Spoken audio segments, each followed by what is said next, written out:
હવામાન વિભાગ દ્વારા સમગ્ર ગુજરાતમાં હીટવેવની આગાહી કરવામાં આવી છે। ત્યારે ગુજરાત રાજ્યમાં ભેજવાળા, ગરમ અને લહાઈભર્યા પવનની સૌથી વધુ અસર છેલ્લા 3 દિવસથી જોવા મળી છે।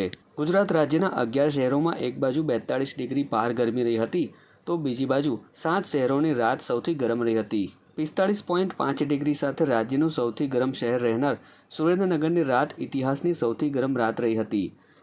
વહેલી સવારના 30.1 ડિગ્રી તાપમાને સુરેન્દ્રનગરમાં છેલ્લા 40 વર્ષની સૌથી ગરમ રાતનો રેકોર્ડ સર્જ્યો હતો। ગાંધીનગરમાં વહેલી સવારના 31.1 ડિગ્રી તાપમાને 49 વર્ષની સૌથી ગરમ રાતનો રેકોર્ડ સર્જ્યો હતો।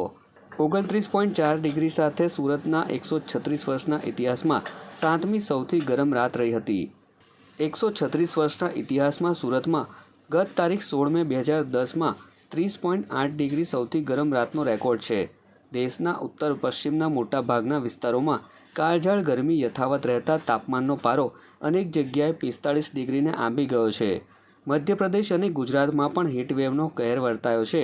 ભારતીય હવામાન વિભાગ અનુસાર ભારતના ઉત્તર અને પશ્ચિમમાં હજુ આગામી 5 દિવસ સુધી અંગ દઝાડતી ગરમીની અસર વર્તાશે તેવી આગાહી કરવામાં આવી છે।